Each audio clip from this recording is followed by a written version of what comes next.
Bună seara, doamnelor și domnilor! Vă mulțumim că sunteți alături de noi. Ascultați Radio AVTM, Vocea Europei. Jó estét, hölgyeim és uraim! Köszönjük figyelmüket! Önök az a Voice Former Radio Európa hangja műsorát hallgatják. And, good evening, ladies and gentlemen. Thank you for tuning in. You are listening to a Voice for Men radio, the voice of Europe.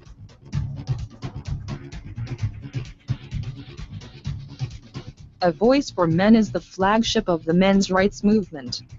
And this show is probably the only one at this point addressing the issues concerning men and boys at a European level. If you ever thought that there's something wrong regarding the state's approach to men and their issues, this is the best place to start. This is the place where feminism gets to be called out on its lies and propaganda, and the state is invited to get out of people's lives. Please consider visiting avoiceformen.com and see how the truth in action sounds like. We are here and we don't plan on leaving anytime soon. And now, Lucian Vâlsan shall bring us on today's topic.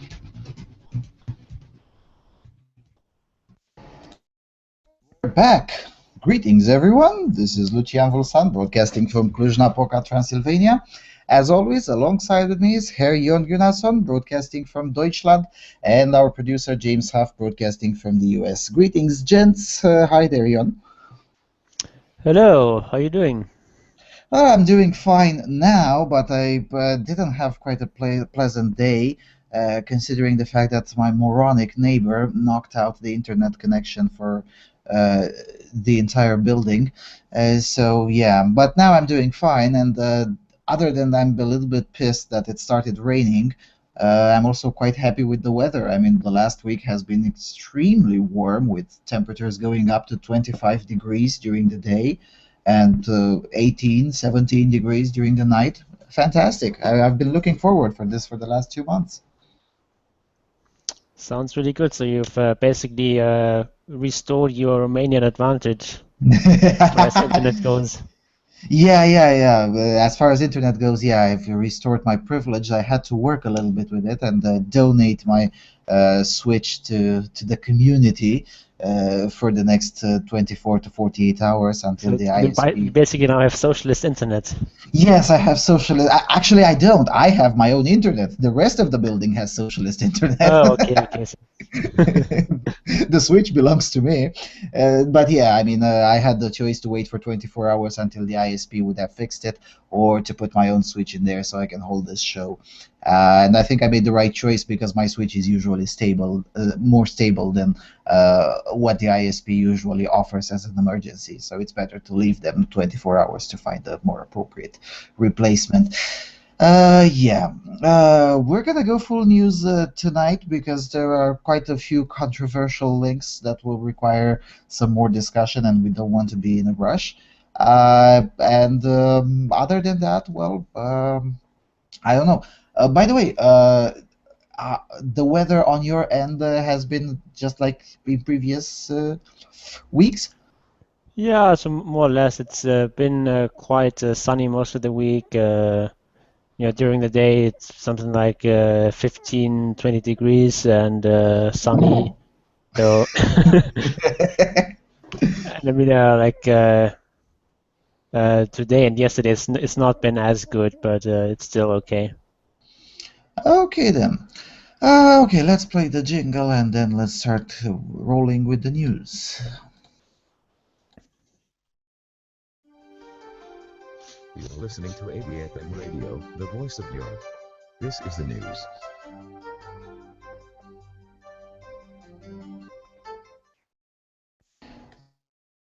The first one coming from Sweden. Oh boy. Coming from etc.se.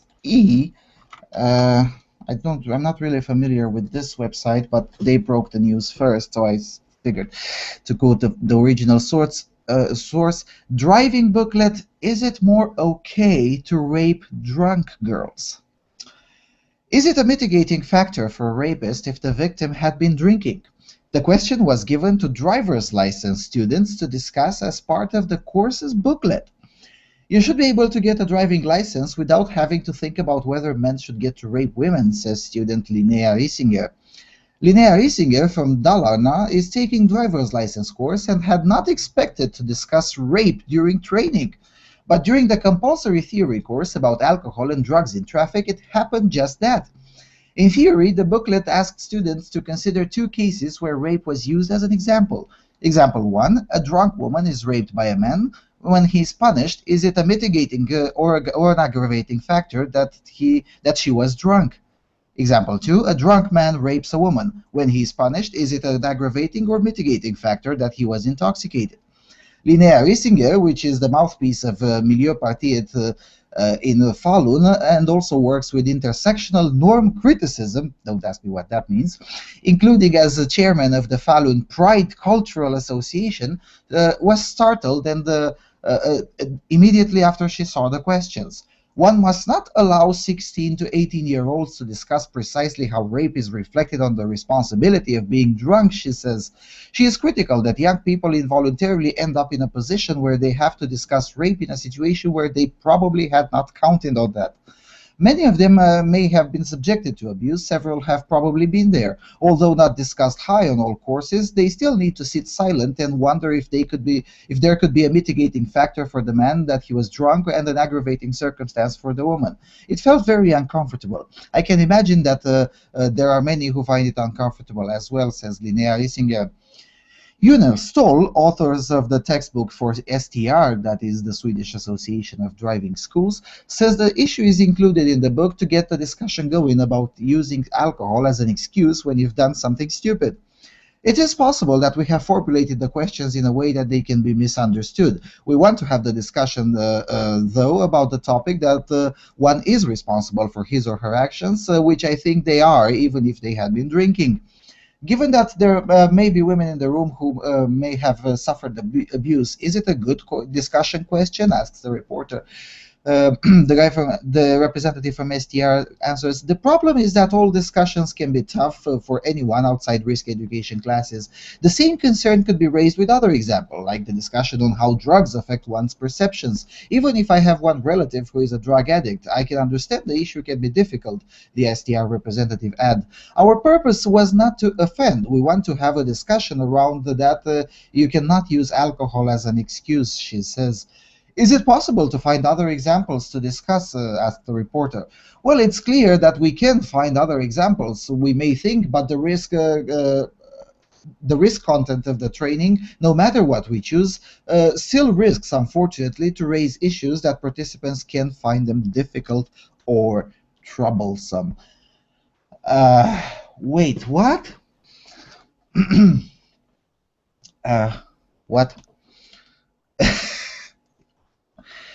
And on one hand, the example seems, I mean, it is a troubling question. So, on the other hand, it makes sense as a question, but I'm not really sure that in the theory class for driver's license, I mean, that sounds a bit inappropriate. Yeah, I'm also not sure why they need to have these sorts of discussions there, but. I'm sort of a bit torn on that because I think it is something that you can discuss, but whether it's really necessary is a different question.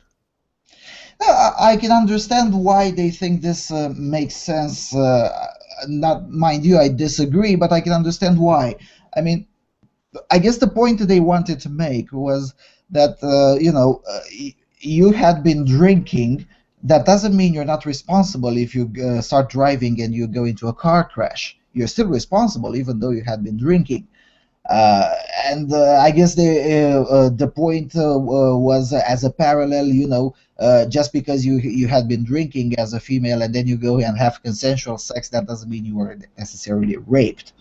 The parallel seems a bit stretched, although it kind of makes sense. But then again, I mean, but that's not really what they were asking. They were asking you if the woman is indeed raped, is it a mitigating or an aggravating factor that she has been drinking, as far as I understood it. yeah, the mitigating or aggravating factor for the perpetrator, yes, but it is a question meant to foster discussion. I mean, if I were in that classroom, I would say, well, I would say it is a mitigating factor, because how do we know for sure that she didn't consent? I mean, most people drink before they have sex, and yes, some of them do regret, but that doesn't mean they were raped. And it happens with men as well. I mean, I know from experience of having sex with someone I didn't really want to, but I don't think I was raped. I mean, I chose to have sex with her. I chose to drink beforehand. Well, I don't like it. I'm disappointed with my choices, but I don't think I've been raped. But but what you're discussing is not really a mitigating factor. It's just basically a factor that makes you suspect that no rape in fact occurred. But I think the scenario they're asking about is that they're assuming that a rape has happened, and then is it a mitigating factor or an aggravating factor? Fair enough, fair enough. Although we have to remember this is Sweden we're talking about. I mean, the incident that I described is by law rape in Sweden. So it is already assumed that that it has been rape. Now, granted, I have a penis, so maybe I could get away from such assumptions. But yeah, still, I mean, I never thought that I would hear myself agreeing with someone from Miljöpartiet, but I do agree with Linnea Riesinger on this one. I mean, is it really necessary to have such examples on such a course? And I would argue, no, it's not. Yeah, I mean, having such a discussion, say, for law students, for example, would be yes, a different matter entirely. But for someone just wanting to get a driver's license, I mean, I don't really think that's necessary. Yeah, and mind you, Sweden is still in Europe, which means it's a place where having a car is not really that necessary as it is in the United States or in Canada. So that means there won't be only young people. You might reasonably encounter older people. And I would imagine, I don't know, my father, for instance, going to... I mean, my father hasn't renewed his driver's license for over 25 years because there was no necessity of that. And I would imagine my father going to Sweden to get a driver's license and being confronted with such a question at his age. I mean, what? Wait, what? Amazing. And also this one, how she works with intersectional norm criticism. Oh, Jesus. Amazing, amazing. Yeah, don't go for Sweden on this one. I mean, and to their credit, the representative from STR gave up another example, said maybe we should introduce that one with how drugs affects one perception. Why didn't they introduce that one from the first place, in the first place? I mean, it would make more sense to talk about, well, have you been smoking weed and then you went for a drive? Well, that may affect your perceptions, and if you go into a car crash, you're still responsible even though you had been smoking. I mean, that would seem a very innocuous example. Certainly more innocuous than what they have been choosing. Yeah, I guess. Anyway. Let's go on to the next piece. Yeah, let's go to the next one. Okay, this one is long and half okay, half a bit retarded. Go ahead. Okay, this one is from the Telegraph, and it's entitled, "Why do we believe such terrible things about men that can't be true?" This week in the New Yorker, David Remnick, editor of that august organ and one of the most gifted journalists writing in English today, takes leave of his Olympian intellect by credulously repeating figures from the UN which claim that more than 1 in 3 of all women is subjected to sexual violence. Last month, a report in The Independent claimed that, quote, femicide has been identified globally as a leading cause of premature death for women, and called for, quote, increasing awareness and understanding of male violence. In neither instance does the writer stop to ask, can these claims possibly be true? Are these figures backed up by my own experience and the evidence of my own eyes? Do they tally with the society in which I have grown up and now live? Are they verified by objective research? If we are told that 1 in 4 people will die of cancer, we don't have any trouble believing it because every adult will have direct personal experience of the truth of that claim. Likewise, anybody who has reached the age of 40 plus won't find it all hard to believe that, as we are told, 1 in 10 people will get into serious personal difficulties with alcohol. We all know that's true. We've seen it happen. But if femicide is truly, quote, a leading cause of premature death for women, unquote, as a global phenomenon, it certainly isn't true of the society I see around me. I've known women who died prematurely, i.e. did not reach their full natural span, through breast cancer, leukemia, road traffic accident, suicide, smoking-related illnesses, and drink and drugs. But if I count up the number of women I've ever known who were murdered by men, what do I find? Not a single one. Thinking further, I realize that I don't even know anybody who ever knew a woman who lost their life that way. If you go beyond direct experience and start to look into the impersonal evidence, that claiming the independent becomes so fanciful, so unreal, that you have to question the motives of anybody who would write and publish such a transparent fiction. The latest figures from the ONS in the 2013-14 crime survey for England and Wales show that 85 women had been killed in that year by their current or former partner, compared to 24 men. Let's guess that 20 million women live with men in the UK. In brackets, it doesn't make very much difference to this calculation if the true figure is 50 million or 17.5 million. If 84 a year are murdered by their men, the ratio would work out at 1 victim in, roughly speaking, 250,000 women. That's equivalent to 0.0004% of a total of 20 million women. It would follow then that 99.9996% are not murdered by the men they live with. In the terms of sociological surveys, a phenomenon with such a minute incidence would normally be treated as aberrant and therefore insignificant. On the evidence of those findings, any conventional statistician would conclude that women are effectively at zero risk of being murdered by their men. This would make a classic headline in The Onion. Quote, "Woman in absolutely no danger of being murdered by man." There is, as a matter of fact, not much less chance of being struck by lightning. That happens to about 60 people a year. Every year in Britain, greater numbers of women die from falling down the stairs, drowning in the bath, and choking on their chewing gum than are murdered by their men.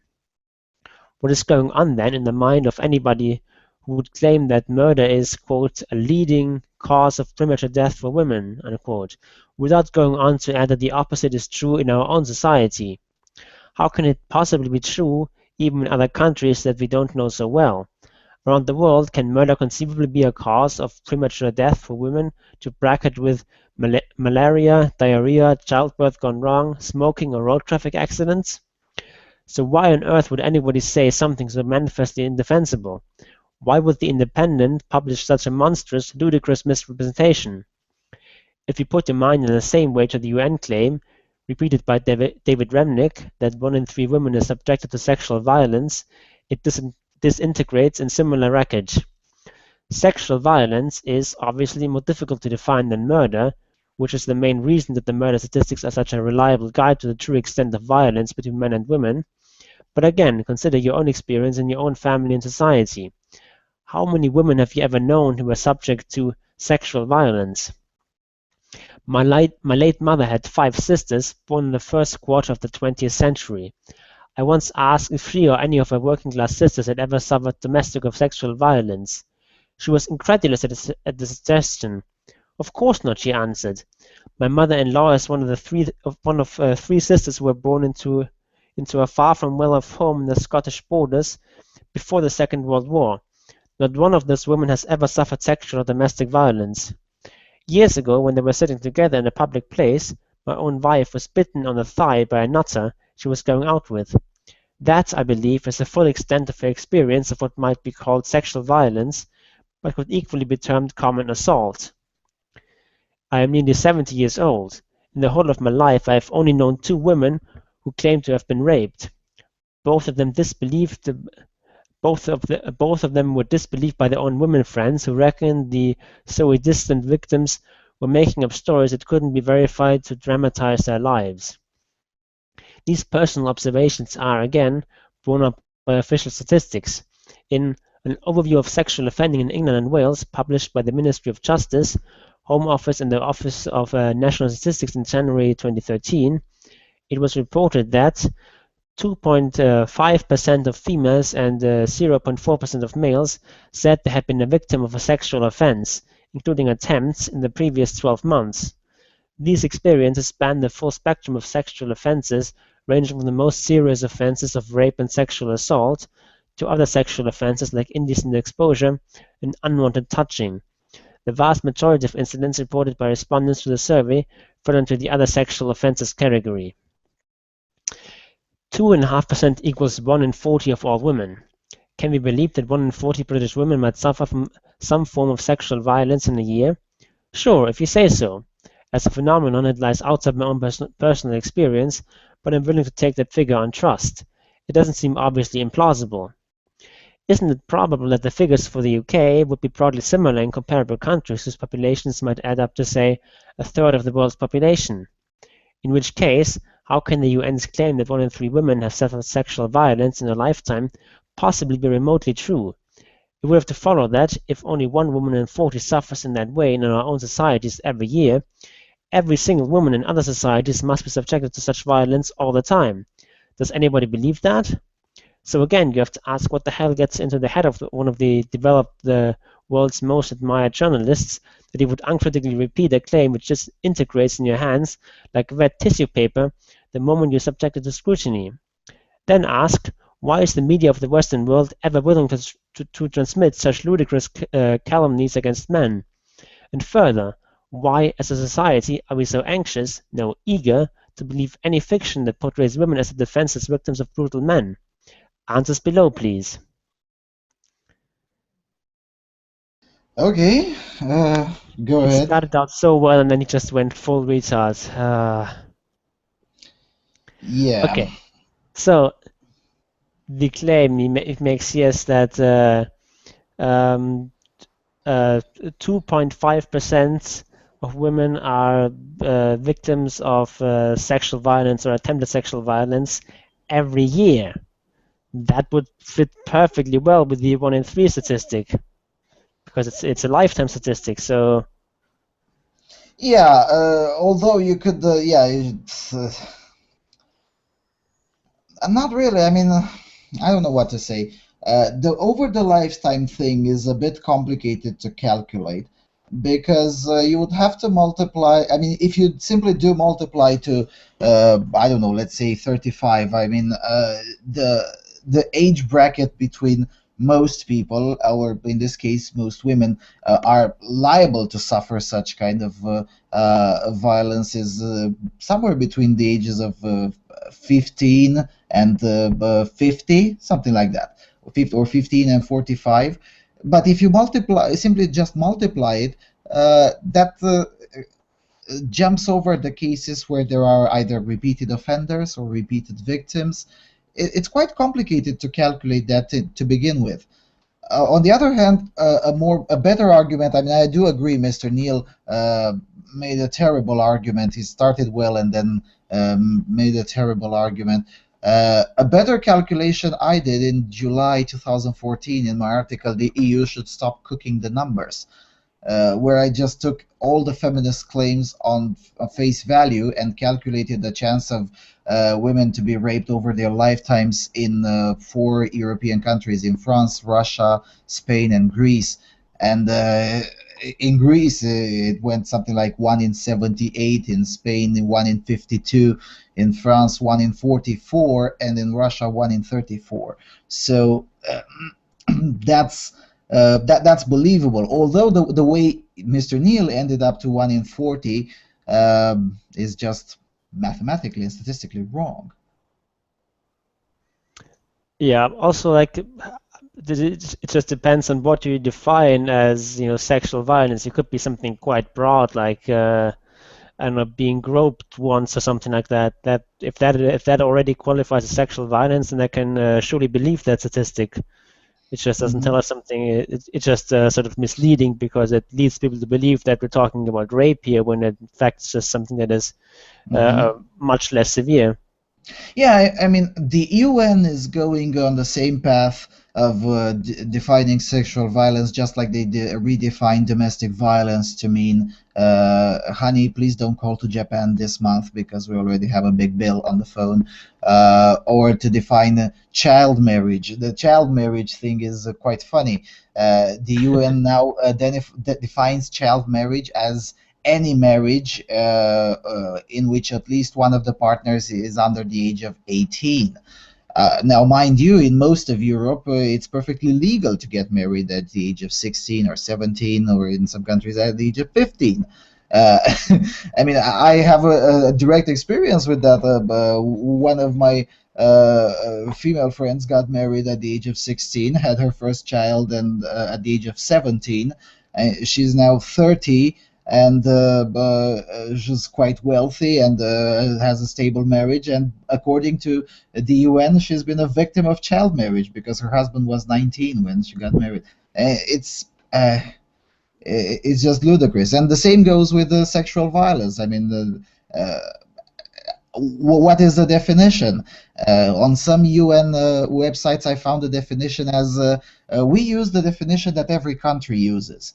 Well, that's a big problem because it creates comparison issues. I mean, in France, sexual violence means looking inappropriately to a woman and she reports you for sexual harassment. Whilst in, let's say, Japan, the word sexual violence has a totally different meaning.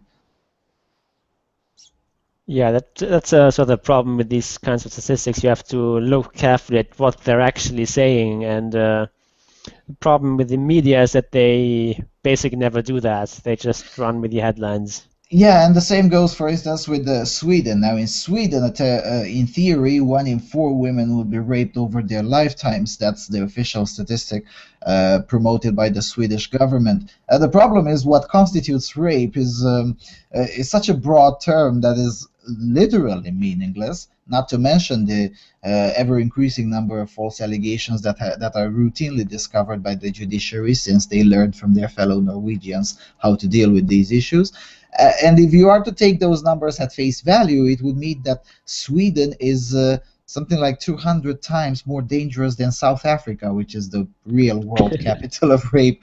And in Africa, mind you, and in South Africa, mind you, the real number is something like 1 in 200. Now, admittedly, it's very high, but Sweden would seem far more dangerous than South Africa, which I'm sorry I can't believe. It's just not possible. I mean, Sweden has a lot of problems, but not this. Yeah, it sort of fails the sanity check, and that is, I think, a good point made by the article here, is that when you hear a statistic like that, just ask yourself, does it make sense? Do the numbers roughly add up to what I can experience in my own life? And if the answer is clearly no, like with the statistic that femicide is the leading cause of death for women, then you know that this statistic can't be right. I mean, yes, and what CYR says in the chat room, I mean, if it was 1 in 4, you should easily know a woman in your realm of family that has been a victim of it, wasn't it? And I think that's a very good point. I mean, it's exactly like what Férfi Hang publication in Hungary did when the feminists published that 1 in 3 women in Budapest have been raped, and it was like, well, if that is the case, then if I should gather 1,000 old women in Budapest, I should find 250 who have been raped, isn't it? But when you start doing that, well, it just doesn't work. Yeah, but one thing you have to be careful here is that this sort of methodology doesn't work in reverse. You can't just say, which he also does here in this article, that this claim is not obviously implausible, therefore I'm going to believe it, which is just nonsense. Just because something is not obviously implausible doesn't mean it's actually true. Yes. Yes. Yeah, but I mean, Neil's argument falls with the moment when he makes the appeal to pure intuition and nothing else. That's where his argument falls apart. I mean, you can't just. I mean, intuition is good, but when your bullshit detector goes goes over 9,000, that doesn't mean it's obviously false, and the other way around. If your bullshit detector doesn't go over 9,000, that doesn't mean the claim is true, and that's where he makes the mistake. Also, CUIR. Go ahead. Sorry. It's also rather striking that it just seems like he did like zero research on this piece. Like says, let's guess that 20 million women live with men in the UK. Well, why don't you just look up the statistics? I mean, it shouldn't be too hard to find this sort of stats. Actually, it is hard to find, and the reason why it's hard to find is because the UK, just like most of Europe, has an ever declining rate of marriage. So even if you get how many women are married in the UK, that doesn't give you the full proportion of how many women live with a man. So yeah, on that thing, I don't hold a grudge against Neil. I mean, it is rather guesswork today to find out how many women live with a man, because it no longer correlates so strongly with how many women are married as it used to. Yeah, but I'm sure you can find some approximate statistics for that. I've never tried that myself, but I would imagine it shouldn't be too hard, really. But I might be wrong on that. Yes, and another good argument amongst the bad ones. There are, however, quite a lot of good arguments. Among the good arguments that Neil brings is exactly that one. Can we believe that feminicide is a leading cause in as opposed to the a lot of diseases he puts in there? Hold on a second, if I can find them. Yeah, diarrhea, childbirth, and I mean, planets that have still do have large degrees of infant mortality and childbirth mortality. Is it really believable that the leading cause is femicide? No. I mean, it's just not. Yeah, and it's just these sort of statistics.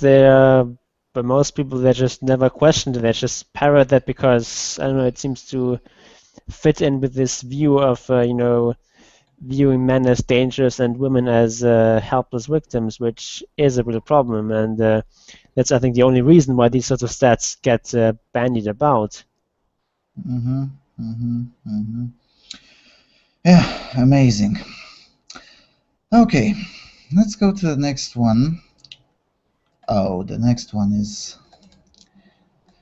Sad part is that this website is a bit bizarre, but the piece of news is okay, and the mainstream media portrayed it in even longer articles. So I had to pick this one and even cut from this one as well. I mean, gosh, the French really like to write long articles. Coming from vancadezactu.com. Gender Nadia Valo-Belkacem wants to desexualize our children. The government has an active ideological war against the parents now, and the activity book Magnard pretty much proves that. Magnard, by the way, is essentially a shorthand word for the French household. According to this book, second-grade students will be asked in their tests, are we all just girls and boys? In fact, the manual Magnard for second-class students exposes clear gender theory in the chapter, How Do We Become Social Actors? According to the utopia of gender, sexual difference is a socially constructed inequality, not a natural differentiation between individuals, since according to gender theory, we are neither men nor women, but neutrals. As a consequence, the social actors are sexless, socially constructed creatures.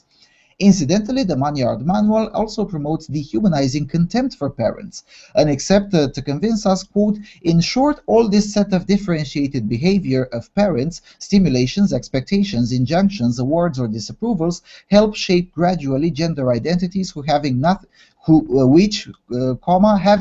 nothing natural, end up sticking to the skin of boys and girls as second nature, end of quote. How does Valo Naja Belkacem imagine that parents can accept this insulting dripping with prejudice? Skipping a bit. Moreover, the equality plan of Naja Valo Belkacem invites teachers to deny sexual differences between pupils on the grounds that they are fully constructed by society without any input of nature. Therefore, the boy-girl differentiation needs to be dealt away with and replaced with an equal identity, a proposal that some parents have harshly described as, quote, a totalitarian utopia. In other words, we went from "it's forbidden to forbid" of May 1968 to "we must prohibit boys to be boys and girls to be girls" of present day. The pedagogy advocated by the Ministry of Education is to, quote, ridicule sexualist claims, end of quote, particularly amongst boys.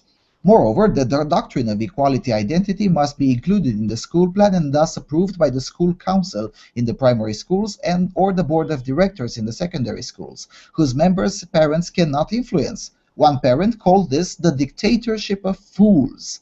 Yet experts more and more take the alarm. Cognitive differences between men and women are confirmed by CNRS and INSERM. Men on average have more capacity than women in mental rotation and space oriented thinking, and they're more inclined to throw things and judge and formulate mathematical reasoning by the way lines are oriented. That's rough translation, sorry, the expression is quite bizarre.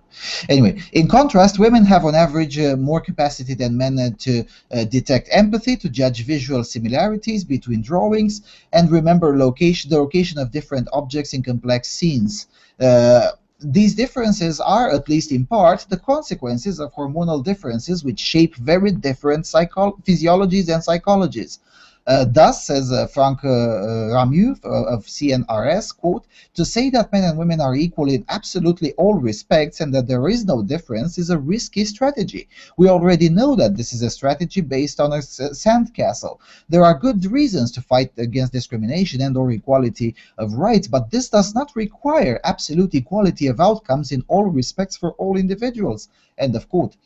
But the ideological stubbornness of Naja Valo Belkacem marks a new step towards a more and more Orwellian way of enforcing social constructivism as the truth. But this will have a corollary, just like it had when mandatory sex ed was introduced, a citizens' revolt, and it is approaching. Now, the article is written in a bit of alarmist way, I grant that, but I've looked for some more excerpts from this manual. And it seems essentially something quite similar with what the city hall in Trieste, Italy, tried, and we reported about it last week on Voice of Europe.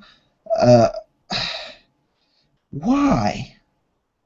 I mean, why could you just leave 8-year-olds to learn how to read properly? I mean, if you remember, almost a year ago, we reported about the state of education in France, and the leading expert of education said that the average 9-year-old today in France has a crappier standard of reading, a crappier level of reading than the average 7-year-old 30 years ago.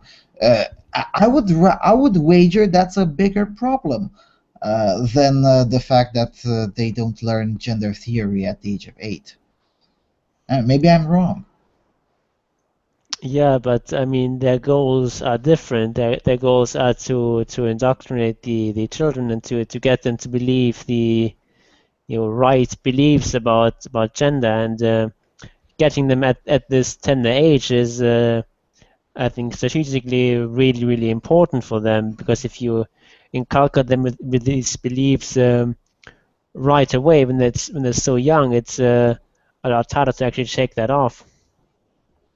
Yeah, that's a fair point. Although, on the other hand, and this is me making a prediction, which I don't think is too far-fetched, the moment when you try to introduce such bollocks in places where they're not accustomed to it, uh, problems aren't far away.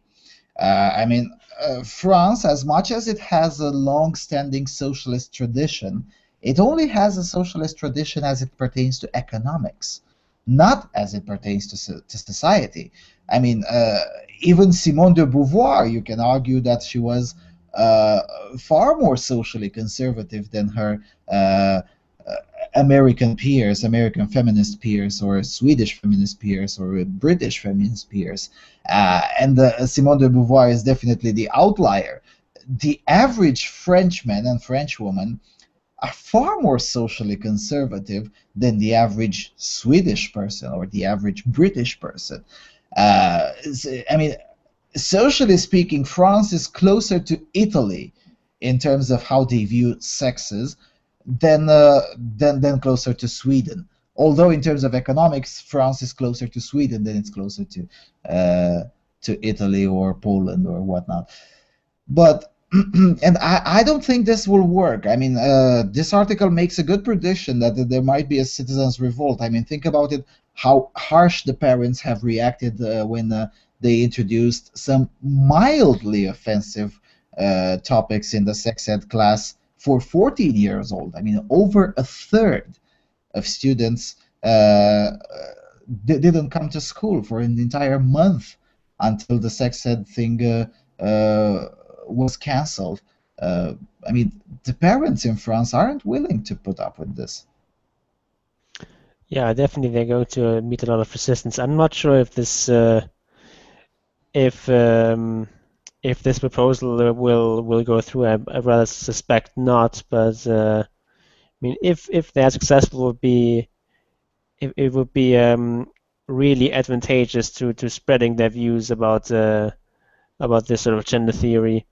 But I do think you're right that the parents in France will put up enough resistance to stop this sort of thing. Yeah, I guess the good part, if there can be a good part, is that now the plan was already approved. It is in force. Now, the thing is, it has to be approved, and this is quite atypical for France. It has to be approved by every single school council or board of directors. So this means schools do have an option to say no. Now, the problem is the panel that will decide for every single school is it cannot be directly influenced by the parents because it's not the board that is elected by the parents, but it's the board that is appointed by the political officials of every single region. This is quite atypical for France. Usually when Najat Vallaud-Belkacem has an educational idea, it just gets implemented everywhere without any sort of option to opt out. In this one is quite an exception, and I'm surprised Najat Vallaud-Belkacem was willing to accept it. But then again, I don't know. I mean, I guess we have to wait and see how many board of directors approve it in the first place. Maybe they will have a process of conscience, and parents won't be needed to start a strike. I don't know. Or maybe I'm too optimistic. I think you're justified in your optimism there. I would be surprised if this just goes through without a hitch. Now, it will definitely not go through without a hitch, but I'm genuinely curious, and I have no way of knowing how it will go out, whether the school councils and board of directors will be okay with it, and it will all come down to parents objecting, or maybe there is still some sanity within the educational bureaucracy in France that will say, just wait a minute, this is just too much. Or maybe they'll pass down some sort of compromise where they have a watered-down version of this. Yeah, that's another fear. I mean, compromise sometimes is good, but I'm very, very pissed off at people who think compromise is always a good thing. I mean, sometimes compromise between poisoned water and clean water is still poisoned water. Yeah, basically this might just sort of be an basically a tactic of expanding the Overton window by moving the middle and presenting this sort of as a as a viable alternative to the status quo, and then you can go for some sort of compromise where you get some sort of gender ideology into kindergartens, but not the full spectrum. Yeah, and the compromise is still within the realm of your own territory, I guess. When the way kindergartens currently are is already probably more or less reasonable in terms of how it treats gender. Yeah, it is. It is. I mean, such insanity was unheard of until a few months ago. The first time when this idea was formulated was in 2012, and it was rejected by the National Assembly as utter insanity. I mean, even the socialists in her own party said, "Lady, you're out of your fucking mind." But in the meantime, I guess Miss Nadja Vallaud-Belkacem was a bit more successful in convincing her peers, or she used probably an executive order. If you think only the Obama has this habit of executive order, you should probably meet Francois Hollande. So I didn't really look. I mean, I saw the legislative text, but I didn't look how it was eventually put into place, either by executive order or they convinced enough members of the parliament to vote for it. But still, I mean, in 2011, this kind of thing was totally unheard of and totally outside of the Overton window. And here we are, less than 4 years later, we're discussing who should oppose it now. Amazing. And one day I'm gonna want to read or hear by someone a convincing argument as to why is this thing even necessary to begin with. I mean, why can't we just leave the children alone? Hey teacher, leave the kids alone. Yeah, but I mean, when you're educating children, there's always some sort of ideological basis for that, or some sort of norms that you teach children. It's not possible to just teach only the facts objectively, because even by how you select the facts and skills that you teach, you're already using some sort of value judgments and some sort of ideology. So as long as you have this sort of state system of education, you're always going to have this sort of indoctrination to some extent or other. It's just this is a more blatant attempt than many. Yes, I agree, but I mean, and I can understand a bit more about the French system because the education system in my own country is modulated using the French model. Now, admittedly, using the more sane version of the French model, and not the one from today. And I'm thinking in my own country, which again the education system works pretty much similar with the French model. The professor, the teacher in his or her own classroom has far more liberty to get outside of the state-approved curricula. So that way, without the state actually intending that, you have quite a lot of diversity within the state school system. Now, granted, it's still fucked up, but at least you don't have this kind of dictates that can just roll over through everyone. And I mean, in France, a teacher can be punished if someone files a complaint that the teacher has gone even a little bit outside of the state-approved curricula, which I think is madness. Yep. Okay, one more, and then we'll take a music break, and then we'll be back with even more news. So, the next one, I chose the second source in Romanian as opposed to original source because the original source was just too long. Coming from a far left publication called TOTB, standing for Think Outside the Box.ro. Imagini degradante cu corpuri feminine interzise pe panourile publicitare din Roma. Degrading images with female bodies banned on the billboards of Rome. According to Corriere della Sera, the Italian capital declares war against sexist publicity in the public space. Thus, on the streets of Rome, it will be forbidden to display on the billboards female bodies who are quote-unquote used to sell various goods and services, from glasses to exotic vacations. This measure is meant to discourage offensive publicity towards women, and which treats bodies as consumption objects. Quote, the billboards will be sold only to those who will respect the guidelines of this new decision, says the mayor of Rome, Ignazio Marino. Quote, according to this new decision, the female body can no longer be associated with images in which it is treated as an object in a very misogynistic vision. End of quote. The statement was made by Marino during the award of the prize Immagini Amiche, offered by the Union of Women in Italy, alongside with the Italian representation of the European Parliament, of course. Moreover, beyond the banning in the public space of publicity material which objectifies female body, using it in commercials for various products, oftentimes sexualized, the municipality in Rome also wants to combat gender stereotypes. Quote, certain commercials which we consider normal and in which women always stay on the stove whilst everyone else sit on the couch are painting an image that doesn't correspond to the reality of the family, end of quote, says the Mayor Marino. In this measure, voted in last summer, which would come into force soon enough, the municipality created a group which will evaluate the publicity materials, it will evaluate the publicity materials, which will see if they fit the new imagery policy, which aims to combat sexism and violence. But the municipality also contacted a national agency which will do an independent evaluation as well.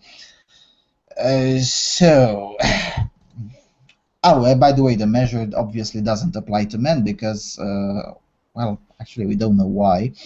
And of course, women are free to choose until they dare to choose differently from what the European Parliament says, what the mayor says, and what the Istanbul Convention says. Welcome to Italy. What? Yeah, I've never really understood the whole thing about objectification. Like, what exactly is that and why is it bad? I've never heard that be sort of coherently explained by a feminist. No, I'm even willing to grant that objectification exists. I still don't understand why it's bad, but I'm really willing to grant that it exists. I mean, I've read some research that on some percentage of men and some percentage of women, surprise, surprise, and I was really surprised when I found out that. I mean, they made some research with seeing which portion of the brain activates whenever you see something, and apparently the portion that perceives objects activates more in women than in men when they see a female body. So objectification, it seems that it exists, and if it exists, it's involuntarily practiced by all people, and women practice it a bit more than men. Now, granted, maybe that research is a bit wrong, but I can fully grant that objectification exists. I mean, I don't understand why it's bad, though. And I also don't understand why it's only bad, or if it is bad, why it is only bad to women. I mean, I don't think it's necessarily wrong to see women as objects, because women are objects. Everything is an object, but I mean, of course, heterosexual men are going to see women as sex objects. Like, what else are they going to see as sex objects? What would you prefer they see as sex objects? I don't know, children, donkeys, plastic dolls. There is a small section of the market about the dolls thing, but never mind. Yeah, of course. But I mean, of course, men also see women as all sorts of other objects, as I don't know, friend objects, or I don't know, co-worker objects or customer objects or I don't know, business partner objects or student objects or teacher objects or whatever other sort of relationships hold between human beings. But I don't see how that's somehow bad. Of course, You mean that men actually define people by their utility sometimes? yeah, of course. Imagine that. Holy Yeah, cow. it's No really shocking. no wonder we've built a civilization. Yeah. Holy shit.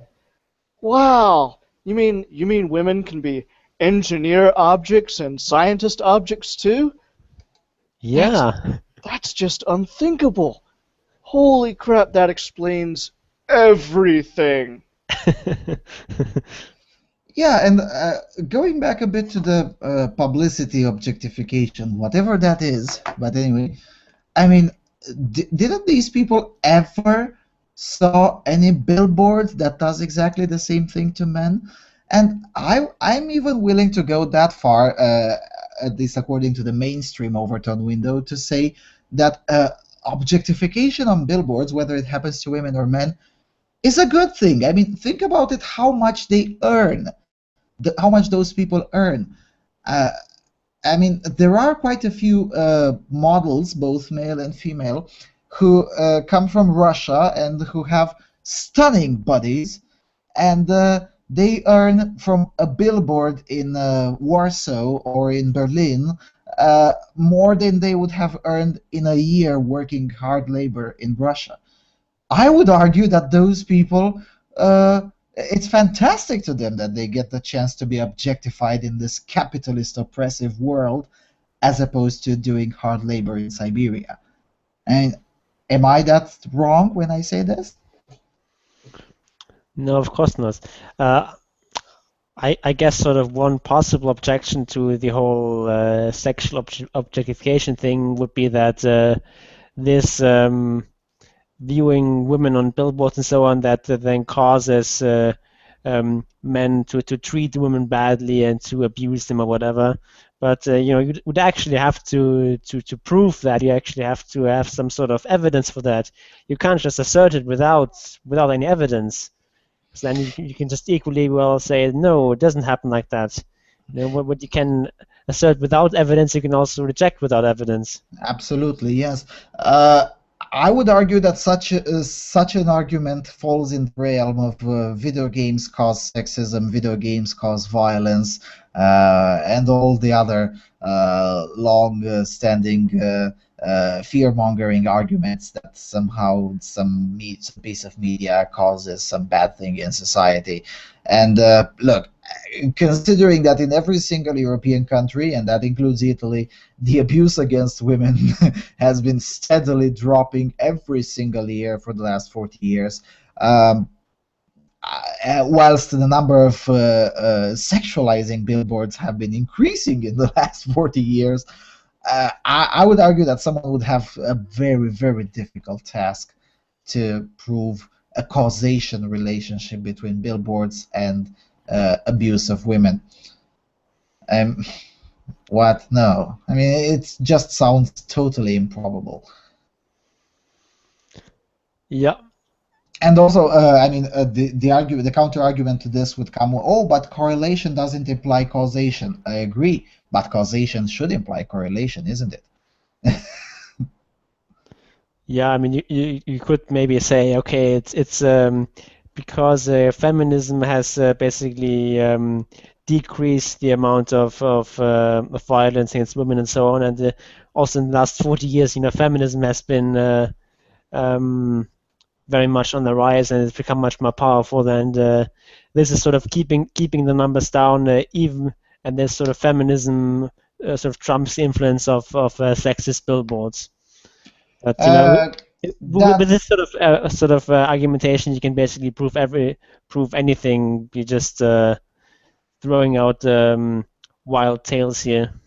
Yeah, that's the kind of correlation that can't be proven. Well, For starters, because in the context of Italy, it's utterly wrong. I mean, feminism has started gaining influence only 15 years ago. I mean, academic feminism was exactly non-existent in 1995 in Italy. There were 0 gender studies courses and 0 feminist influence on the media, whilst the level of violence against women has been steadily dropping since 1980s in Italy. So, yeah, there goes that. Okay, let's listen to some music. We're going to listen to a Swedish band called Mother Plucking Bee. The name of the song is Crying in the Delta Wind. So let's listen to the song and then we'll be back with some more news.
Yeah.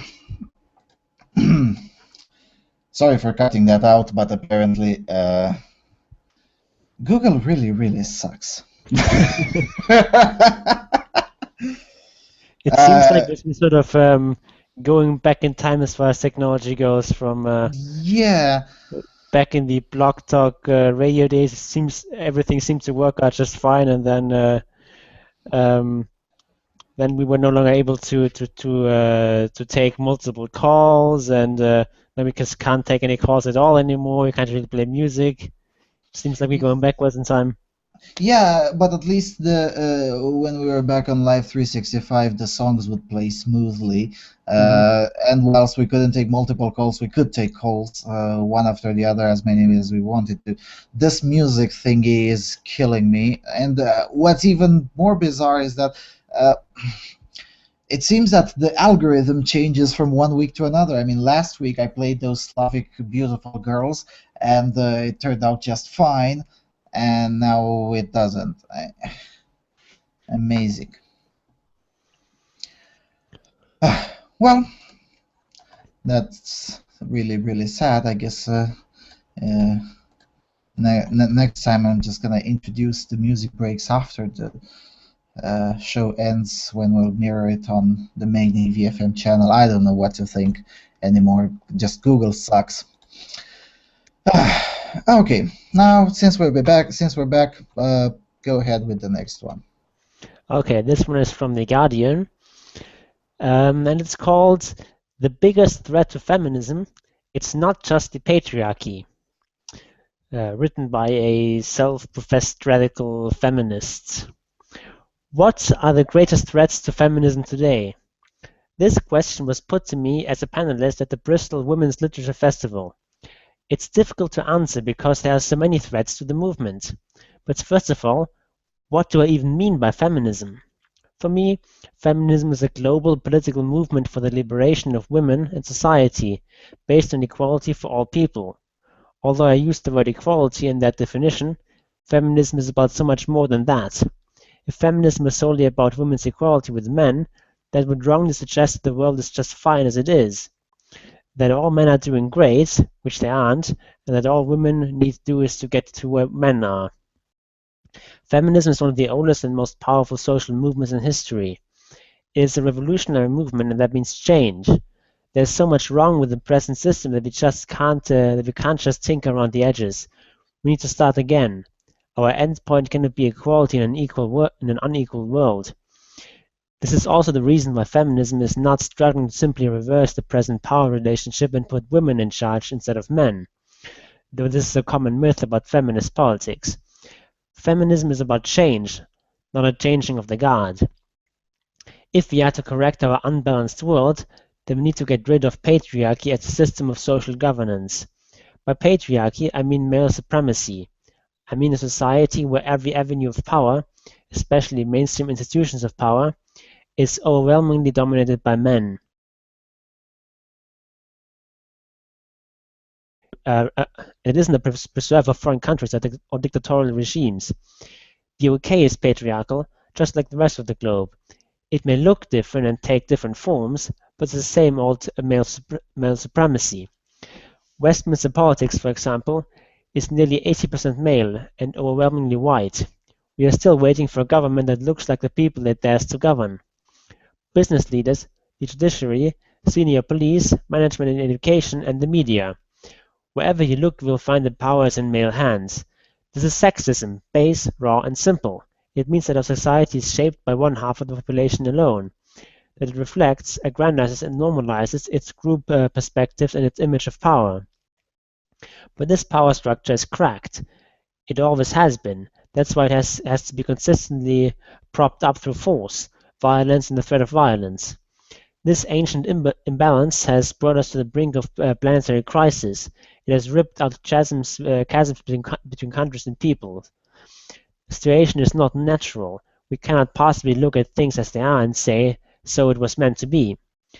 We should try to change it however we can, and that's where feminism comes in. The obvious threats to feminism today are the same as they have always been. the main ones being the existence of patriarchy and the backlash from that system when it hits out against any challenges to its continuation. However, there are more insidious and less obvious threats. These dangers hide in plain sight and come partly in the form of a version of feminism known as choice feminism. This term is used to refer to a common phenomenon whereby the language of liberation taken from feminist political theory is turned on its head and used against women. Choice feminism can be found particularly in media representations of what feminism is and what women's empowerment might look like. There's an attempt, unfortunately fairly successful, to reduce feminism to simply being the right for women to make choices, not choices about whether to stand for parliament or instigate pay transparency in the office or lead an unemployed workers' union or form a women's only consciousness-raising group in their town. Far from it. Instead, there are choices about what amount of makeup to wear, whether to go natural or try a mascara that makes your eyelashes look like false eyelashes, or what diet drink to buy, or whether or not to make the first move with a man, or other such modern and edgy decisions of the sort which face the feisty, sassy, pull-no-punches liberated woman of today.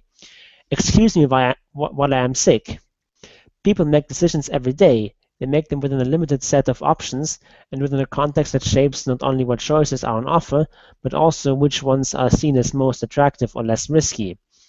People tend to make safe decisions, ones that will not set them apart from others, and ones that are socially sanctioned and rewarded. Also, let's get real for a minute. We actually make all sorts of boring decisions every second, from whether or not to get a drink of water to whether or not to take an umbrella. There's nothing inherently feminist in making decisions. Nor is it the case that by definition any choice a woman makes must be feminist simply because she is a woman and acting a supposed right to make choices. That's not a right. Rights would be equal pay with a man sitting next to you doing the same job. Rights would be a country where the 80,000 rapes committed every year no longer happen. Rights would be affordable childcare that doesn't cost over half your wages. Rights would be not having to put up with sexual harassment in the street on a daily basis. Rights would not be a society where 2 women are murdered every week by their male partners. Rights would not be getting surreptitiously sacked when you become pregnant. What if we choose to become feminist? What if we chose to organize together to change the world to something better? What if we decide to finish the job our sisters started more than 40 years ago and end the power imbalance between women and men? That, of course, is the collective strength we represent, the revolutionary potential that has to be tamed and distracted. Oh boy. Where do I even start? What if you shut the fuck up? Just saying. I mean, the UK is a patriarchy. Someone should quickly go and alert the Queen. Oh, wait. Oh, wait. I mean, seriously, what the fuck? What the watch did I just fuck? Or what the read did I just fuck? I mean, come on. Seriously? Go ahead. Let's just start just with the title itself. The biggest threat to feminism. It's not just the patriarchy. Okay, simple thing. The biggest threat is singular. That's just one biggest threat. No matter how many threats there is only one that is biggest. So either it is the patriarchy or it's not. It can't be the patriarchy and something else. Just some basic logic. Okay. That's oppressive. I mean, we should use jazz hands, not to be oppressive. Sorry, I had to throw that in. Okay, next thing. Feminism is a global political movement for the liberation of women and society based on equality for all people. What the fuck does that mean? Liberation of women? Liberation from what exactly? That's incredibly vague. And liberation of society. I mean, what liberation from what? What does she mean? What sort of society does she want to achieve? I mean, that's just, again, incredibly vague. Doesn't tell us anything about what feminists actually do. What do feminists actually see as a free society? Yeah, liberation from what? And even before that phrase, you have it starts with "for me," which pretty much tells you that there is no universal definition. I mean, everyone has their own little thingy. which is great as far as we're concerned as non-feminists, because feminism essentially is what we say it is. I mean, why should this Guardian author gets the privilege to say feminism is what I say it is, and why shouldn't we have the same privilege? When you start with "for me," that tells you pretty much everything you need to know about the rambling, incoherent nonsense that comes with the rest of the article. Anyway, go ahead. Also, another thing I found really annoying is this passage. There is so much wrong with the present system that we just can't tinker around the edges. We need to start again. Our endpoint cannot be equality in an unequal world. So basically, she wants some sort of revolution, which is just. I mean, if you're living in a really fucked up society like North Korea. Like North Korea, for example, then you really do need to just throw away the society as it exists and start over again, because the conditions are just so oppressive, so horrible that just sort of muddling through and improving things gradually is just not good enough. But when you live in the UK, it's one of the freest and one of the best societies, and has been so for centuries. And it's a society that it's not perfect, but it works reasonably well. And throwing it all away and starting a revolution, which it gets lots of people killed, and then probably institutes a system that is much worse than the present one, as most revolutions do. That's just completely irrational and just. Yes, it is. It is irrational, but you have to think it from a feminist point of view. We're talking about the ideology of perpetual revolution here. I mean, from the impeccable track record of feminism going back 150 years, it makes perfect sense. I mean, what apparently she doesn't realize is that feminism right now is really in that point of biting itself from its own ass.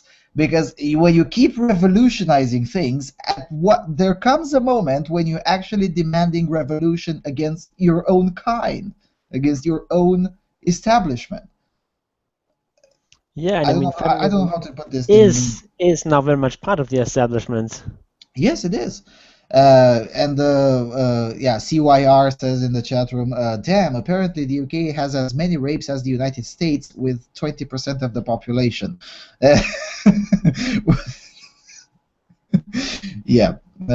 Speaking about the number of rapes in the UK, come on, seriously. Cut a zero from that number, or at least cut the last number from it, and maybe we'll start talking about reality. Yeah, maybe they're using this sort of standard feminist strategy of just assuming that 90% go unreported or something like that. Fair enough. Basically, add a zero more or less. Yeah, fair enough. And also this. But the Westminster is dominated by 80%. Is it 80% overwhelmingly white? Well, I don't know. In a democracy where the country is overwhelmingly white, I'm sorry, I do expect that the Westminster to be overwhelmingly white. It's just simple probabilistics at the end of the day. Though, to be fair, I think whites are also overrepresented compared to the general population. I don't know that. Westminster, I think. I'm not sure about that, but I would strongly suspect it. I don't know that. Genuinely, I don't know that. But I don't see. She doesn't say they're overly represented. They say overwhelmingly white. Well, the country is overwhelmingly white, and the fact that the Westminster politics is nearly 80% male. Well, yes, but who voted for them? I mean, isn't women the biggest voting bloc in the UK? Oh, yes, it is. So, sorry, who voted for them? Yeah, and actually that it's just nearly 80% male is, I think, actually evidence that women are advantaged in politics in the UK, because if you look at basically almost any sort of competitive enterprise where you look at the best people in the world, they're much more than 80% are male. Yes. if you look at the various sports, if you look at the world of business, if you look at science and so on, basically everywhere you look, more than 80% are men of the top of the line people. Yeah, because I'm more and more a believer of the greater male variance theory, which is to say there are more male idiots than female idiots, but also far more male geniuses than female geniuses. It More and more evidence seems to be pointing out to that direction, and a personal experience also points me towards that direction. And then again, I mean, you are absolutely correct that women are advantaged in UK politics. I mean, think about it: the all-women shortlists. All political parties, all parliamentary political parties in the UK, except for the United Kingdom Independence Party, have such sort of internal program. So that means Labour is the worst offender, but also Lib Dems and the Conservatives also have it. It's almost as a given that conservative women, liberal Democrat women, and Labour women will be overrepresented within the elected MPs of those specific parties by virtue of being women and nothing else. Yeah, but this is sexism, base, raw, and simple when women are underrepresented. This is just this sort of blatant, absurd non sequitur that I've come to expect from feminists. It's like here we have you have a system where men tend to come out on top, therefore it's sexist. What? How does it follow? Well, in that case, the NHS is a highly sexist institution, isn't it? Oh wait, no, that doesn't count because 70% of the employees are women. Okay, sorry. That doesn't count, right? Or does it? Yeah, but then you have to probably look at the people in the top positions where you probably find mostly men, and therefore it's misogyny after all. I haven't checked that. You're probably correct, but I haven't checked that. Also, notice that she rallies against the so-called choice feminism, which pretty much confirms what we've been suspecting for years now. Feminism is about the choice for women as long as they choose exactly how we say they should choose. The moment they decide to choose quote-unquote wrong, then there's a problem. Yeah, then they have then they just have false consciousness. Yes, and mind you, this kind of mentality isn't new. I mean, what this author of The Guardian says is not really new. I mean, this kind of mentality goes back to Simone de Beauvoir in the 40s, and probably even longer than that. But Simone de Beauvoir is on record saying that women should not have the choice to stay home and raise children. That choice should be denied to women precisely because most of them will make that choice if it's available. You can't get more anti-choice than that. I mean, and when you think about it, a significant proportion, although decreasing, a significant proportion of the general public still thinks that feminism is about choice. No, it's not. It never has been, or at least never has been in the last 70 years. And then she also, going forward in the article, completely misunderstands what rights are. Yeah, you don't have a right to affordable childcare. Nobody has that right. Nobody anywhere on the planet, man or woman. Nobody has that right. It's not a right. Come on. Well, I guess in this case it's a right that someone could possibly have, but as a positive right. Yeah, as a positive right, of course. But things like a right would be a society where would not be a society where two women are murdered every week by their male partner, something like that. Well, women already have the right not to be murdered. But what a right is not something that exists in nature. That's something that's some sort of natural law. It's basically a standing threat of violence against anyone who violates that law. So that you have the right to not to be murdered doesn't mean that no one can murder you. It just means that if someone murders you and they're found out, they are punished for that. And that already happens. Women already have the right not to be murdered and not to be raped, etc. Yes, and I mean, assuming that number is correct, has she checked how many men get killed in the same period in the United Kingdom? Because I have, and compared to 2 per week, well, you're still better off. You still have smaller chances of being a victim of murder as a woman in the UK than being a man.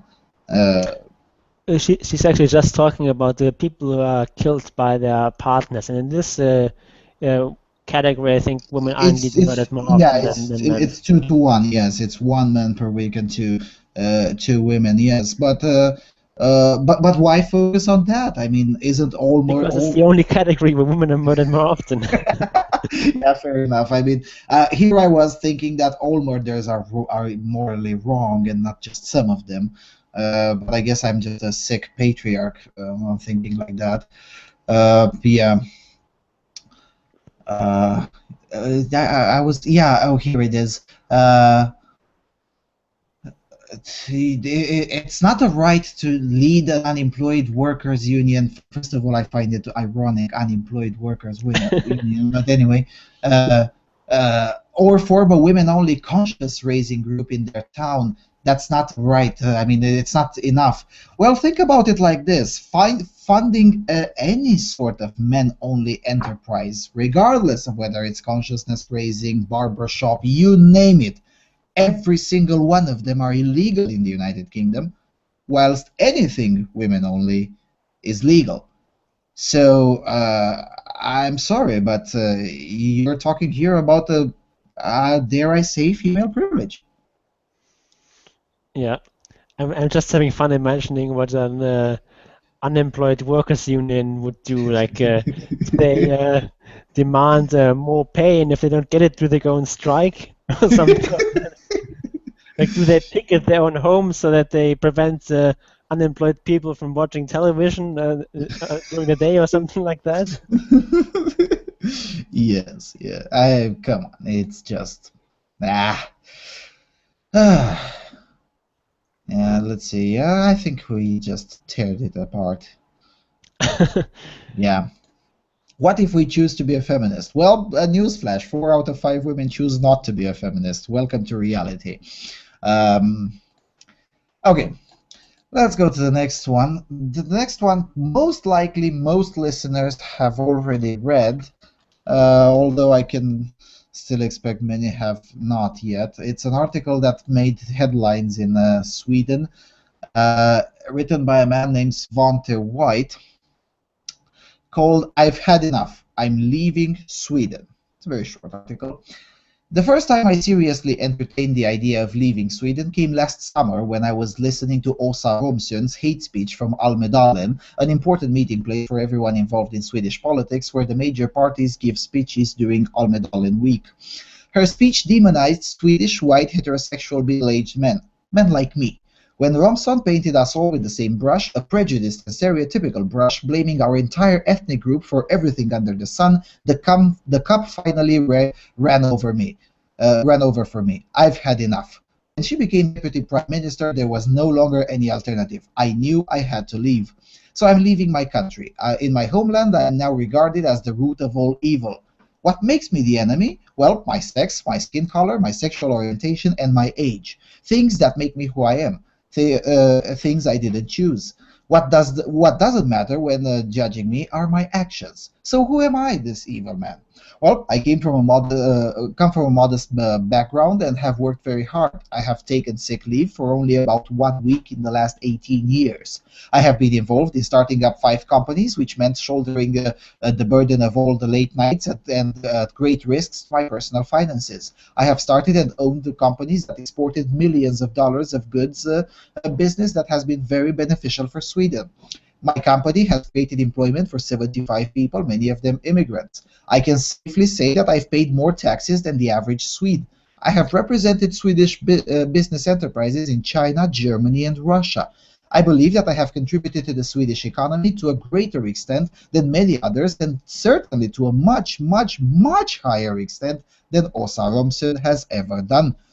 Now I'm saying goodbye to Sweden. If I ever have the opportunity to start up again in business and spend my money and resources, it will not be in Sweden. Not in a country where I was seen as the enemy regardless of my actions. Not in a country where I'm only judged on my sex, my skin color, my sexual orientation, and my age.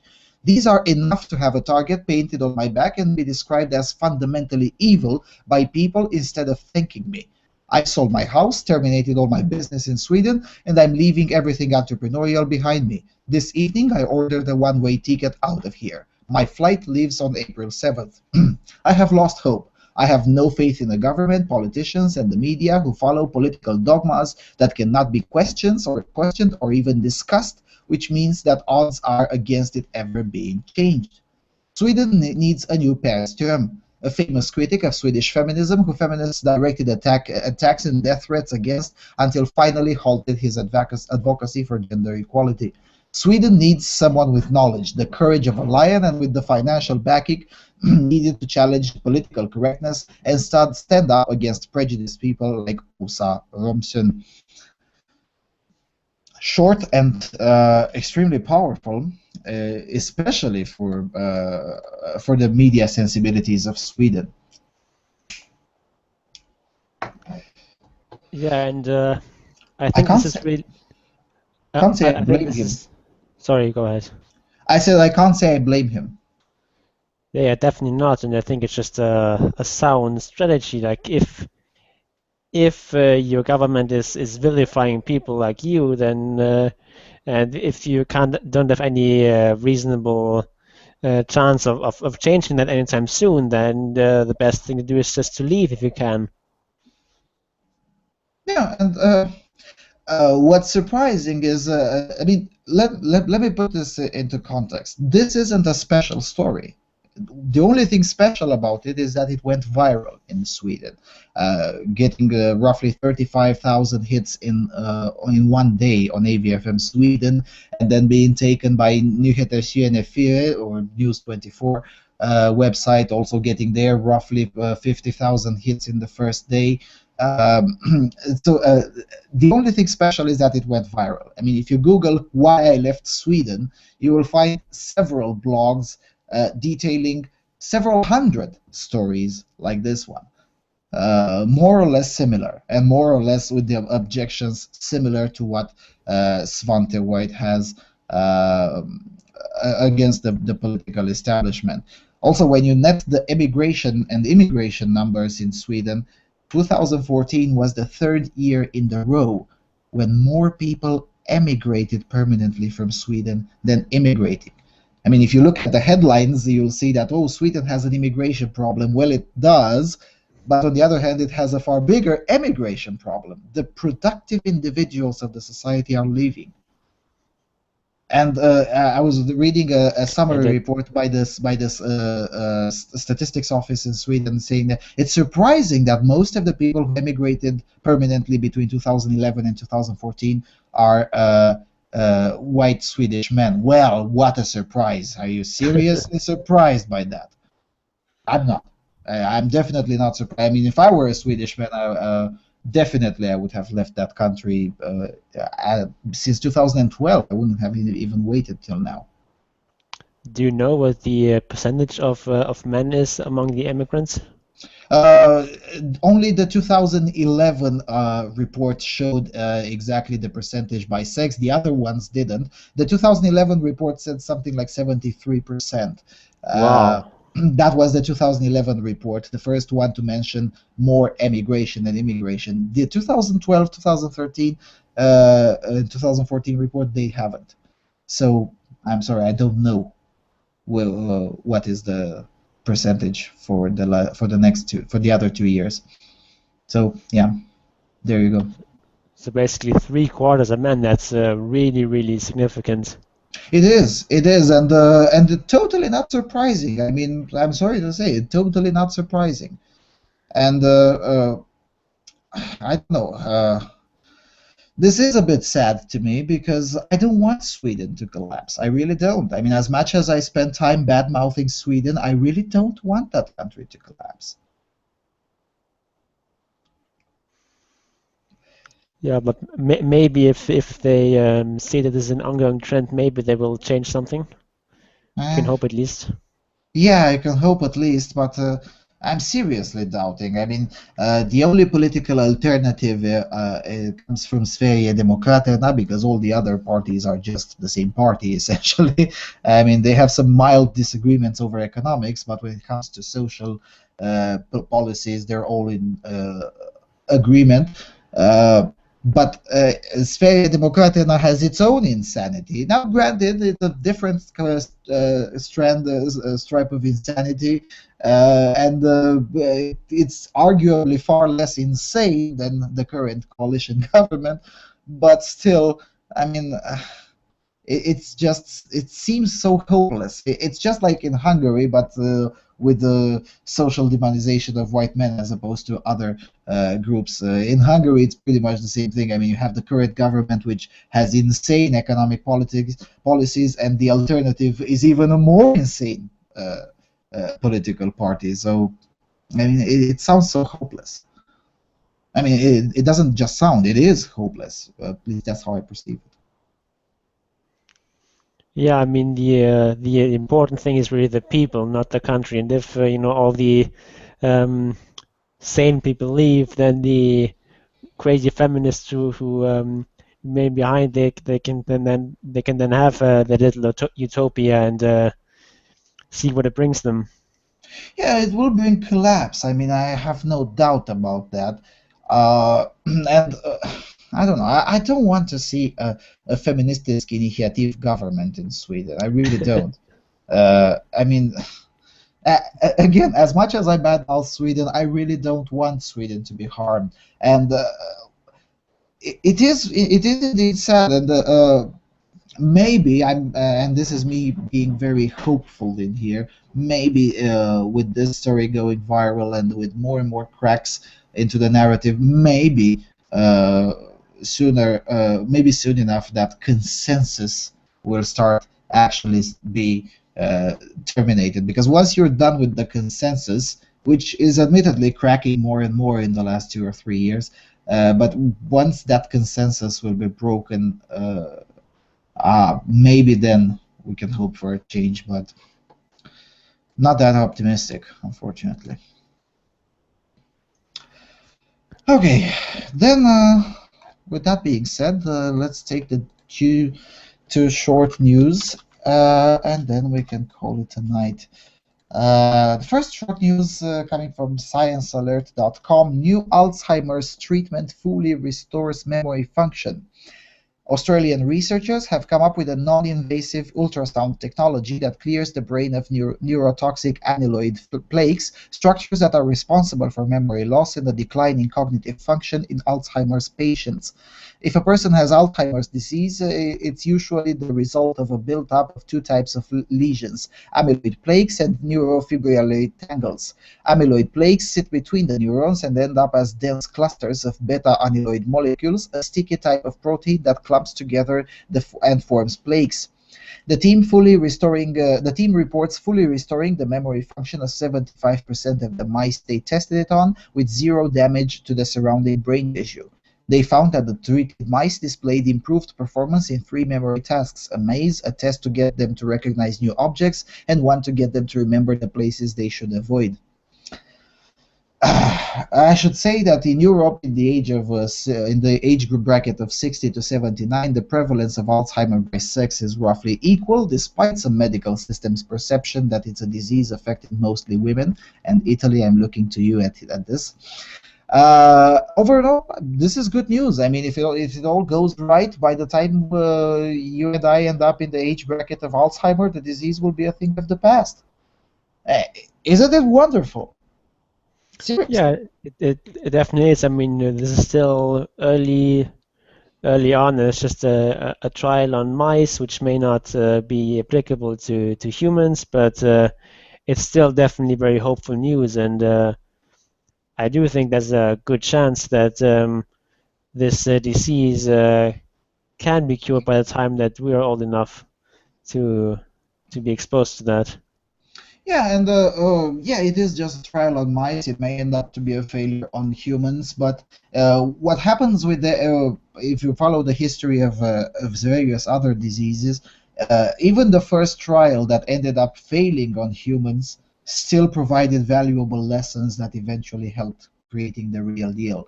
Uh, it is a significant step forward. I mean, these kinds of trials have been attempted several times in the past and utterly failed. It's a significant step forward, which even if it doesn't, I mean, the article is even longer. It says that maybe in 2019 it could be started, could start the test on humans, on the first human subjects.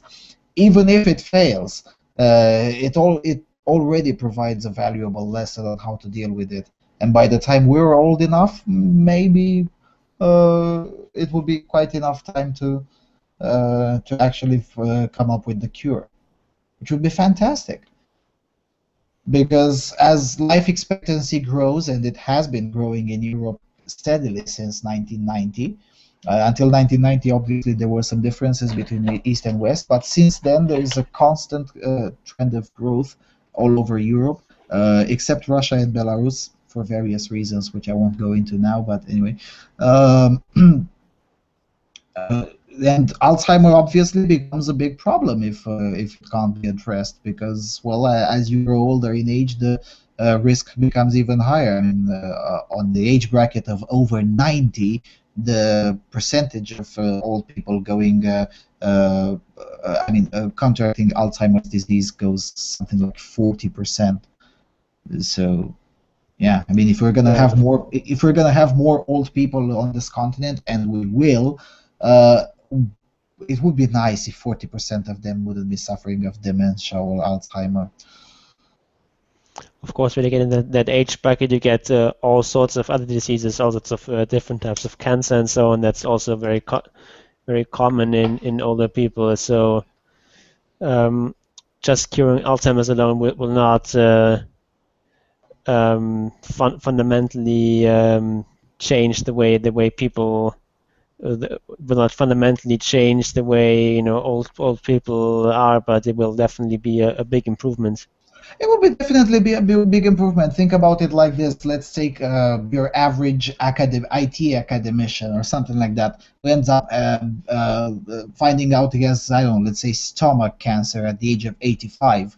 If he also has Alzheimer's, the chances of him dying increase significantly, the chances of him dying faster, as opposed to if he doesn't have Alzheimer's, he can still produce with using his knowledge enough money to treat it and prolong his or her own life. So whether we like it or not, most of the old people that will exist on this continent 40 or 50 years from now will be individuals who essentially make money using their head and not their physical labor. Yep. Okay, let's go to the next piece. The next and the last one. Actually, the last one is quite controversial even by my standards, but anyway, psmag.com. 80,000 years ago, 17 women reproduced for every one man. Once upon a time, 4,000 to 8,000 years after humanity invented agriculture, something very strange happened to human reproduction. Across the globe, for every 17 women who were reproducing, passing on genes that are still around today, only one man did the same. It wasn't like there was a mass death of males. They were there. So what were they doing? Asked Melissa Wilson-Cyrus, a computational biologist at Arizona State University, and a member of a group of scientists who uncovered this moment in prehistory by analyzing modern genes. Another member of the research team, a biological anthropologist, hypothesizes that somehow only a few men accumulated lots of wealth and power, leaving nothing for others. These men could then pass their wealth on to their son, perpetuating this pattern of elitist reproductive success. Then, as more thousands of years passed, the numbers of men reproducing compared to women rose again. Maybe more and more people start being successful, Wilson-Cyrus says. In more recent history, as a global average, about 4 or 5 women reproduced for every one man. Physically driven natural selection shaped many human traits. Ethnic Africans and Europeans had to evolve to digest milk, for example, while most ethnic Tibetans have adaptations to deal with the lower oxygen levels at high altitudes. But if Wilson-Sayre's team's hypothesis is correct, it would be one of the first instances that scientists have found of culture affecting human evolution. The article goes even more, but anyway. Bollocks or not bollocks? I don't buy this for 1 second. I mean, the idea that 17 women reproduced for every man, that would need to have some sort of crazy polygyny in that sort of society.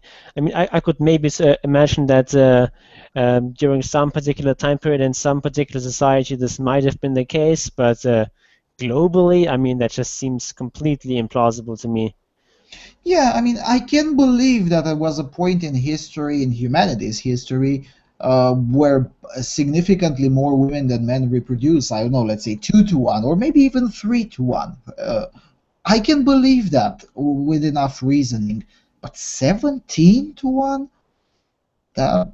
Totally implausible.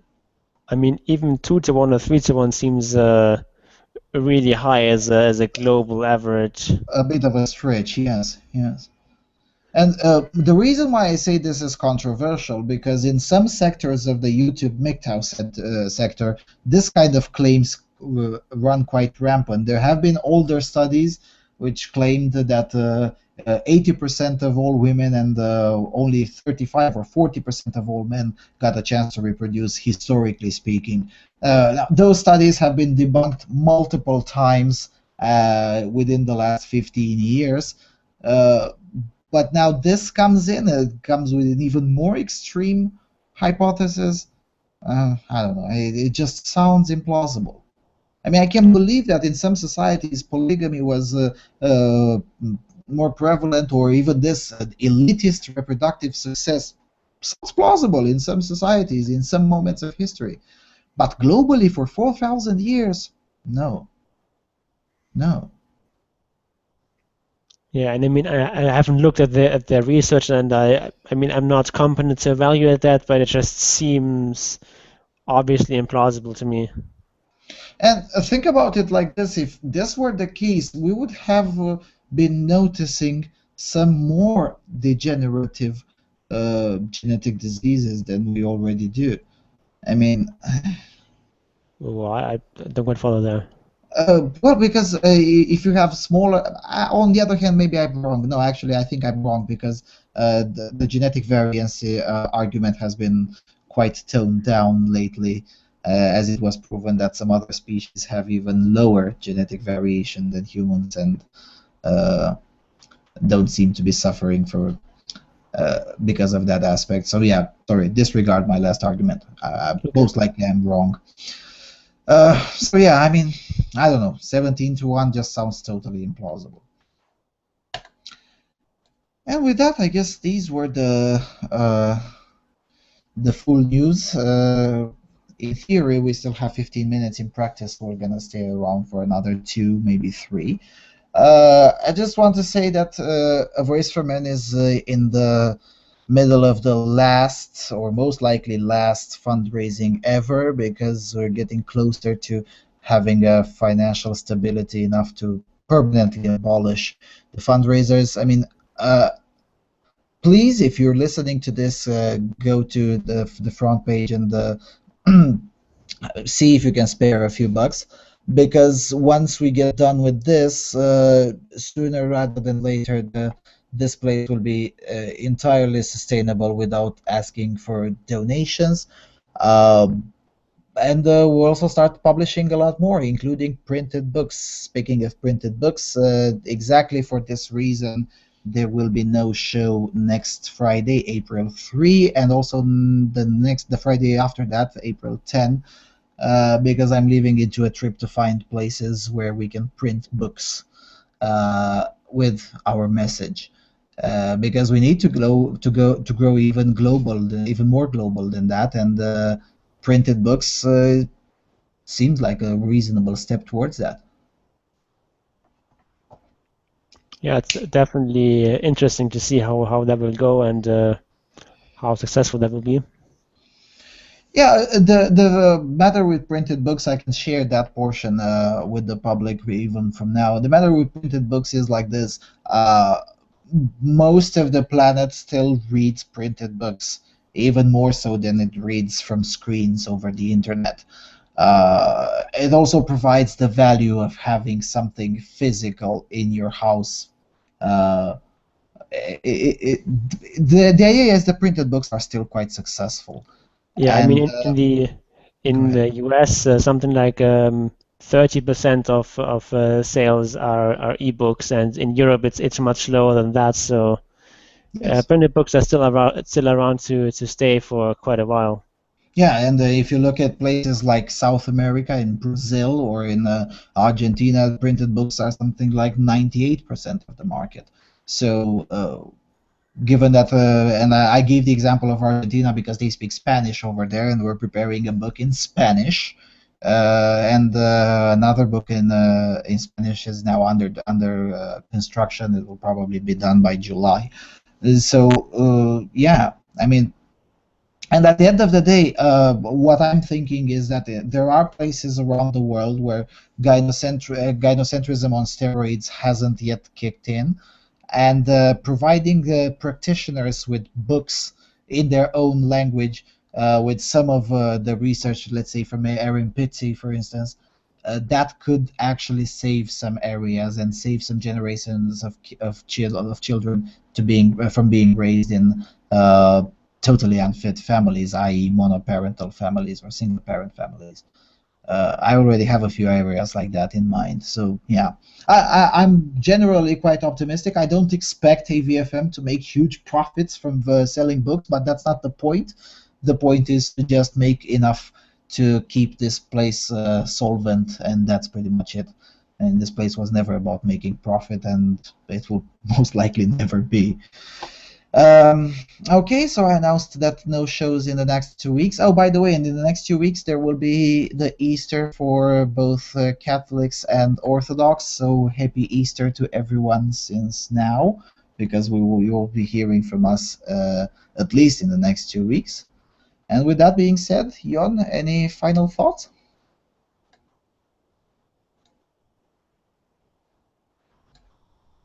Jon? Jon?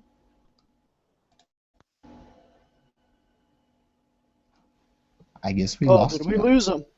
Yeah, most likely we lose him. And, well, too bad with that. And with that being said, I guess take the red pill. Take care, everyone.